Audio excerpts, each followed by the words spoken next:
Hi everyone दोस्तों, आज का पहला नंबर क्वेश्चन बोर्ड पे आपको दिख रहा होगा, इसे सॉल्व कीजिएगा।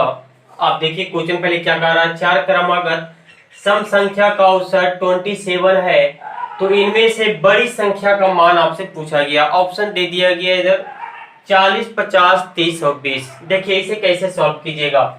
इससे पहले आप ध्यान से देखिए क्या बोला है। चार क्रमागत, चार संख्या की बात की गई है। इसके बाद आगे बोला आपसे सम होना चाहिए, तो चलिए सम को लिख लेते हैं। और आपका औसत तो दिया ही हुआ है 27 और बड़ी संख्या का मान पूछा गया आपसे, तो बस आपको कुछ नहीं करना है। बहुत ही आसान मेथड है, एक बार ध्यान से देखिए, जिंदगी भर याद रह जाएगा। ये 27 को सिर्फ आप यहाँ पे 27 लिखिए। इसके बाद चार संख्या ध्यान में रखिएगा, तो 27 के बाद क्या आता है 28। तो एक संख्या इधर लिखिए, एक संख्या इसके पीछे लिखिएगा, तो 27 के पहले आपका आ जाता है 26। इसके बाद आगे चलिएगा तो 28 के बाद आपका आएगा 29। लेकिन अगर आप 29 लीजिएगा तो ये पूरा गलत हो जाएगा, क्योंकि यहाँ पे बोल दिया कि सम संख्या होना चाहिए। सम संख्या नहीं होगा तो गलत हो सकता है। तो सम संख्या 29 नहीं है, 29 एक विषम संख्या है, जिसे मिटाइए। और 29 के बाद आता है 30।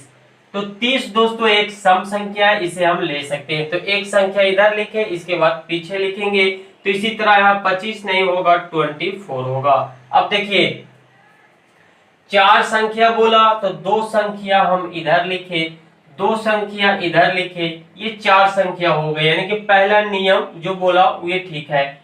इसके बाद बोला सम संख्या होना चाहिए, तो 28, 23, 26, 24 एक सम संख्या है, तो ये भी कंडीशन फॉलो कर लिए हम। इसके बाद औसत बोला, तो औसत हमेशा बीच में रहता है, तो ये बीच में भी आ गया, तो ये 27 औसत भी हो गया।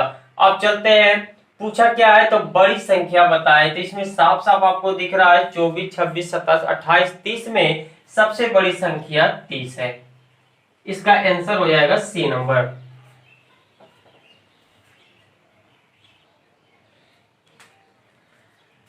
दोस्तों अगर आपसे पूछा जाए छोटी संख्या कौन सी होगी, तो छोटी संख्या आप आसानी से बता सकते हैं कि 24 आपका सबसे छोटा दिख रहा है, तो ये आपका छोटी संख्या हो जाएगा।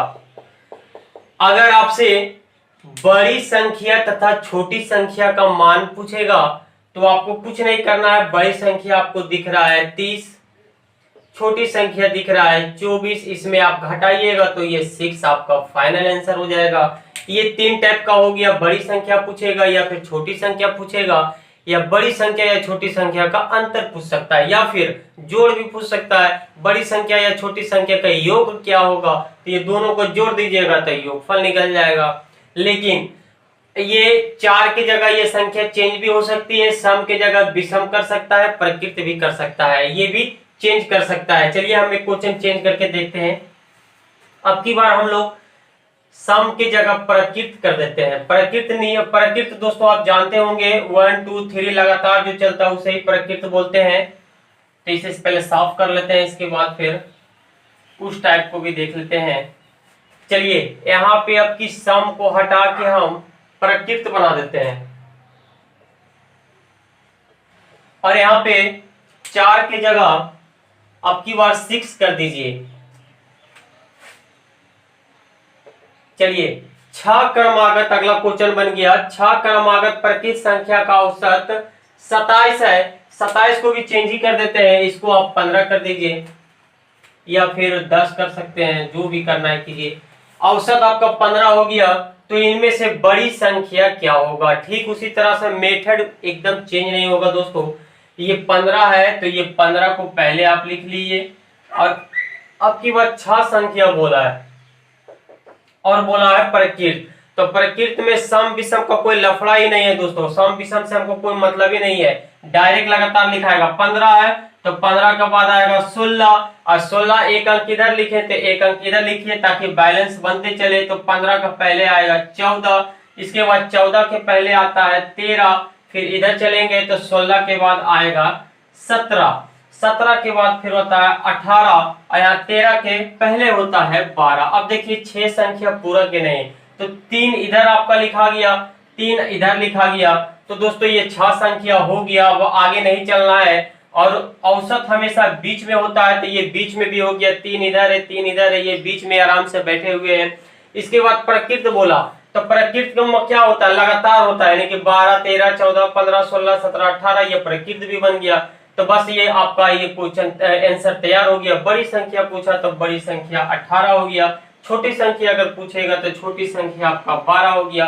दोनों संख्या का अंतर अगर पूछेगा तो 18 में माइनस 12 कर दीजिएगा तो ये 6 आ जाएगा। अगर बड़ी संख्या छोटी संख्या का योग पूछे तो इसे आप ऐड कर दीजिए, 8 2 10 1 1 2, ये 30 आपका आंसर हो जाएगा। इस टाइप से इस पे क्वेश्चन बनता है। अगला नंबर क्वेश्चन दोस्तों रीजनिंग का क्वेश्चन है, इसे आप सॉल्व कीजिएगा। ये आपका दोस्तों दिशा और दूरी से रिलेटेड क्वेश्चन है। देखिए क्या कहा, आप उत्तर दिशा में जाते हैं, क्वेश्चन देख लीजिए, आप उत्तर दिशा में जाते हैं, फिर दाईं ओर मुड़ते हैं और पुनः दाईं ओर मुड़ने के बाद फिर बाईं ओर जाते हैं, तो अब आप किस दिशा में हैं? और ये RRC हाजीपुर 2013 का क्वेश्चन है, ये पूछा गया क्वेश्चन है। देखिए इसे सॉल्व करने के लिए आपको ये तो पहले मालूम होना चाहिए, ये डायरेक्शन, ये इधर आपका पूरब बताता है, ये उत्तर हो गया, ये पश्चिम हो गया और ये आपका दक्षिण हो गया। आप तो इसे आपको ये अच्छी तरह से पता होगा। तो चलिए क्वेश्चन को सॉल्व करते हैं। क्वेश्चन में क्या बोला गया, आप उत्तर दिशा की ओर जाते हैं, तो आप उत्तर दोस्तों देख रहे हैं, आप ऊपर इंडिकेट कर रहा है, तो हम लोग उत्तर की दिशा चलते हैं, ये हो गया आपका ऊपर उत्तर। फिर बोला दाईं ओर मुड़ते हैं। देखिए दायां और बायां में बहुत ज्यादा कंफ्यूजन होता है। अगर क्वेश्चन में बोलता था कि राकेश जो है उत्तर की ओर चल रहा है या पूरब की ओर चल रहा, तो राकेश की जगह हम लोग अपने आप को खुद रख लेते थे और हम लोग महसूस करते थे कि हम जा रहे हैं पूरब की तरफ। फिर बोलता था दायां, तो दायां दोस्तों बोलने के बाद बहुत कंफ्यूजन होता था इसमें, तो दायां और बायां अपना हाथ को देखते थे कि दायां बायां है किधर, तो फिर महसूस करने के बाद ये हमारा दायां है, तो खुद अपने आप को ऐसे हल्का हल्का मोड़ते थे। फिर बायां बोला तो फिर इधर मुड़ रहे हैं, कोई बगल वाला देख रहा था, लगता था उसको कि ये कर क्या रहा है, अभी तो ठीक ही था, इसके देह में नोचनी क्यों बनने लगा। तो दोस्तों इससे बचने के लिए मैं आपको बताता हूं कि ये आप जो हथेली है यही आपका दायां और बायां बताएगा। ये आगे वाला जो व्हाइट वाला जो देख रहे हैं ये आपका हो जाएगा दायां, ये आप अच्छी तरह से ध्यान में बैठा लीजिएगा, कभी गलत नहीं होगा। और ये पीछे वाला जो होगा दोस्तों व्हाइट, आगे व्हाइट हो गया, पीछे ब्लैक वाला जो हो गया, ये आपका बायां बताएगा, ये राइट हैंड बताएगा और ये लेफ्ट बताएगा। तो चलिए इसे यूज कैसे करना है क्वेश्चन में हम लोग पढ़ेंगे तो बताएंगे आपको। आप उत्तर दिशा में जाते हैं, फिर दाईं ओर मुड़ते हैं, तो दाईं ओर मुड़ने के बाद कहा तो उत्तर तो हम लोग ठीक है यहाँ पे आ गए, आप शरीर को हम लोग को मोड़ने की जरूरत नहीं है, हाथ रखिए यहाँ पे। उत्तर दिशा में बोला तो ऐसे हाथ रखिए, ऐसे नहीं रखिएगा, ये तो नीचा हो गया, ये तो दक्षिण आ गया। उत्तर बोला तो उत्तर ऐसे रखिए। अब देखिए फिर बोला है दाईं ओर, तो हम बोले थे आगे वाला जो आपका होगा सरफेस वो दाईं की ओर इंडिकेट करेगा, तो दाया मेरा इधर हो गया, दाया क्वेश्चन में बोला था तो आप इधर मुड़ जाइए। इसके बाद आपको हाथ ऐसे रखना है, ऐसे रखिएगा तो फिर उस तरफ चल जाइएगा, इधर रखना है क्योंकि दाया अभी उधर इधर मुड़े थे। इसके बाद मुड़ते हैं, फिर पुनः करा यानी कि फिर से आप दाईं ओर मुड़ते हैं, तो फिर से दाईं ओर मुड़िए, तो दाया तो अब नीचे आ गया, बायां आपका ऊपर हो गया, तो दाया नीचे है, तो दाया फिर आप मुड़ जाइए एक बार। चलिए ये हम मुड़ गए, दाईं ओर मुड़ते हैं और फिर करा आगे आप बाईं ओर मुड़ते हैं, बाईं ओर जाते हैं। तो बाईं ओर देखिए मुड़ने के लिए आप इस तरह से हाथ रखिए, तो बाईं ओर बोला था, ये पीछे वाला हम बोले थे कि बायां है और आगे वाला आपका दायां होगा, पीछे वाला लेफ्ट हैंड होगा और आगे वाला राइट होगा, तो पीछे लेफ्ट यानी कि बायां बोला तो ये इधर चलेंगे हम लोग, तो ये इधर आ गए हैं। अब बोल रहा है कि आप किस दिशा में है, तो आपको साफ साफ यहाँ से पता चल रहा होगा कि ये इधर जो हम जा रहे हैं ये पूरब बता रहा है, और इसमें भी आप देख रहे हैं कि हम इधर जा रहे हैं तो ये पूरब होगा। तो आपको अब पता चल गया होगा कि हम लोग पूरब की तरफ जा रहे हैं और यही आपका आंसर हो जाएगा। इस क्वेश्चन को सॉल्व कीजिएगा। अगला नंबर क्वेश्चन आपका ब्लड रिलेशन से है। देखिए क्या बोला गया है, ए बी का भाई है, सी बी की माँ है, यम सी की बहन है, तो बी का यम से क्या संबंध होगा आपको बताना है। ऑप्शन इधर हम दे दिए। ये आरआरबी 2008 का क्वेश्चन टीसी में पूछा गया था। देखिए, इसे सॉल्व कराने से पहले मैं जो बताना चाह रहा हूँ उसे आप सुन लीजिए, आप जानते होंगे तो आपको रिवीजन हो जाएगा। अगर हम लोग का एक जनरेशन का होगा, अगर आप देख रहे हैं वीडियो, आप मेरे उम्र का है, तो हम लोग एक जनरेशन में आ जाएंगे। आपका दोस्त, भाई, बहन, आपकी जो बीवी है, बीवी की जो बहन है यानी कि साली, वो सब एक लाइन में लिखाएगा। एक लाइन का कहने का मतलब है, देखिए ये इस लाइन में चलेगा, जो भी है एक जनरेशन का इस लाइन में आएगा। लेकिन जैसी जनरेशन थोड़ा ऊपर उठेगा, यानी कि आपकी माँ, पिताजी, चाचा, चाची या फिर सास ससुर हो, तो ये ऊपर जनरेशन में आ जाएगा, यानी कि हम इसे ऊपर से लिखेंगे।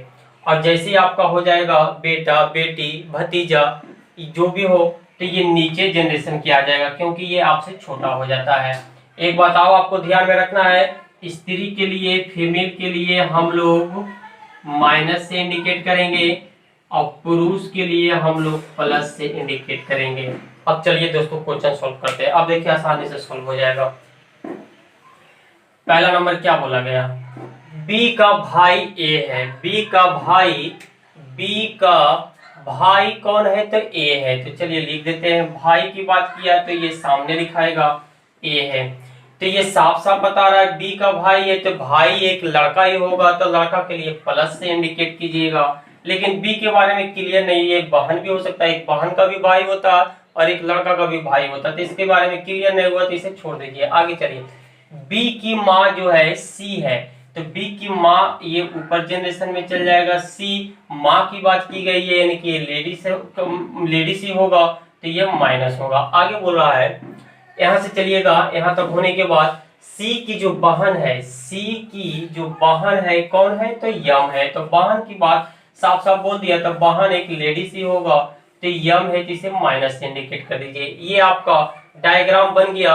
अब देखिए क्वेश्चन में क्या बोला है, आपसे पूछा क्या गया, पूछा गया है बी का यम से क्या संबंध है, बी का यम से क्या संबंध है। तो हम लोग क्या करते हैं, ये इतना तक तो हम लोग मेहनत से सही सही सब निकाल लेते हैं, और फटाक से हम लोग क्या करते हैं, बी, तो ये मेरी माँ है सी, और मेरी माँ का बहन मौसी लगेगा, यानी कि ऑप्शन नंबर बी हो जाएगा। फटाक से आंसर मार देते हैं, लेकिन यहीं पे गलत हो जाता है दोस्तों। क्वेश्चन थोड़ा सा शब्द को समझना पड़ता है। यहाँ बोला है बी का यम से क्या संबंध है, यानी कि यम से रिलेशन बनाना पड़ेगा आपको, ना कि बी से रिलेशन बनाएगा, क्योंकि यहाँ से लग गया यम से, तो यम से निकालिएगा।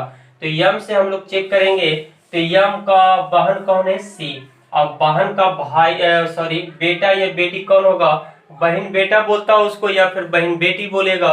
तो लेकिन ये बहन बेटा बोलेगा इसको कि बहन बेटी बोलेगा, यहाँ तो लिंग का निर्धारण नहीं होगा, ये माइनस में होगा कि प्लस में, जो पता ही नहीं चला, तो ये कैसे बोलेगा कि ये मेरा बहन बेटा है कि बेटी है, तो ये कहीं पे क्लियर ही नहीं पता चल रहा है, तो ये ज्ञात नहीं हो सकता है। तो इसलिए ऑप्शन नंबर इसका हो जाएगा डी नंबर।